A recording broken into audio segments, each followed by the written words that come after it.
C.S. 루이스의 인간 폐지. 책 읽게요. 제목, 인간 폐지.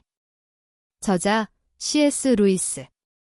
출판 연도, 1943년. 주제, 절대적 도덕의 파괴와 인류의 종말. 주요 질문, 절대적인 도덕적 기준이 사라질 때 인간의 본질은 어떻게 변화할 것인가? C.S. 루이스의 인간 폐지는 현대 사회의 상대주의적 사고방식과 절대적 도덕, 즉 하나님의 말씀인 진리 해체의 위험성에 대한 경고의 메시지를 담고 있습니다. 그는 교육과 문화 속에 숨어있는 도덕의 상대화가 인간의 본질을 해체시키고 결국 인간 자체를 폐지시킬 수 있다고 경고합니다. 루이스는 보편적 도덕의 기준을 타오라고 부르며 인류 보편의 도덕 체계가 어떻게 파괴되고 있는지를 보여줍니다.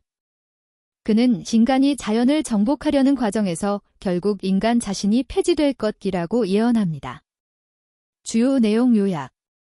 C.S. 루이스의 인간 폐지는 크게 세 가지 주제로 구성되어 있습니다. 1. 객관적 도덕의 파괴. 핵심 메시지, 절대적 도덕 기준을 없애면 인간성 자체가 붕괴된다. 상대주의 교육의 문제.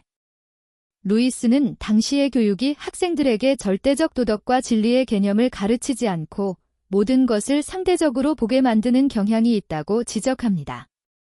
예를 들어 특정한 문학 작품에서 아름다움을 느낄 때 현대 교육은 학생들에게 그것은 단지 내 감정일 뿐이다라고 가르칩니다.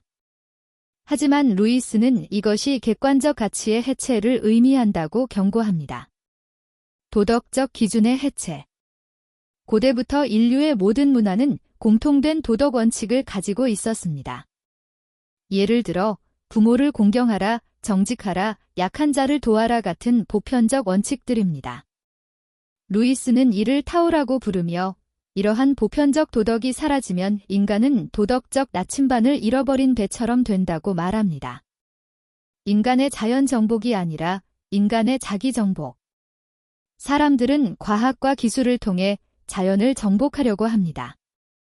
예를 들어 자연의 법칙을 이용해 날씨를 통제하고 인간의 본능과 감정을 억제하려고 합니다. 하지만 루이스는 경고합니다.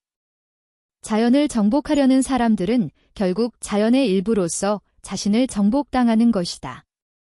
예를 들어 사람들은 인간의 본능을 통제하려고 약물, 유전자 조작 등을 사용합니다. 하지만 그 과정에서 누군가는 통제자가 되고 누군가는 피통제자가 된다는 사실을 잊고 있습니다. 이 도덕적 기준 없이 통제하는 인간. 핵심 메시지, 인간이 자연을 통제하려는 과정에서 인간 자신이 통제당한다. 과학기술의 위험성. 과학과 기술은 인간에게 편리함을 가져다 주지만 동시에 통제와 감시의 도구로 사용될 수 있습니다.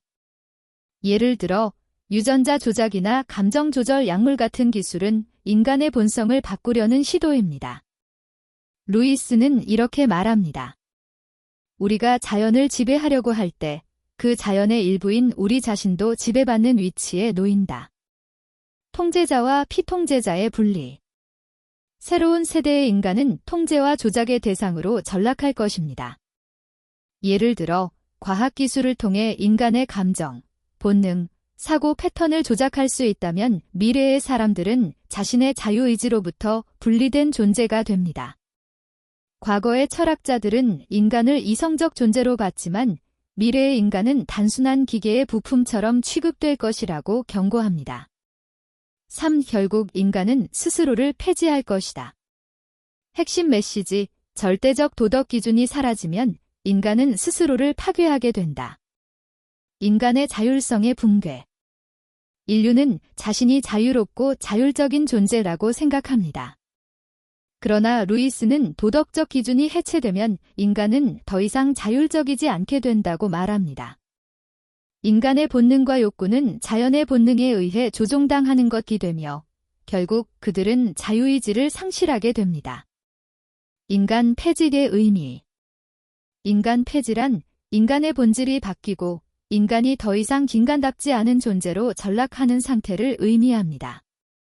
예를 들어 인간의 감정, 사랑, 양심, 정의에 대한 감각이 사라지고 기술로 조작된 감정과 본능만이 남는 상태입니다. 결론, 인간의 본질을 지키는 유일한 방법. 루이스는 도덕적 상대주의와 기술 지상주의를 경고하며 절대적 기준이 되는 하나님의 말씀을 지키는 것만이 인간의 본성을 보존하는 길이라고 강조합니다.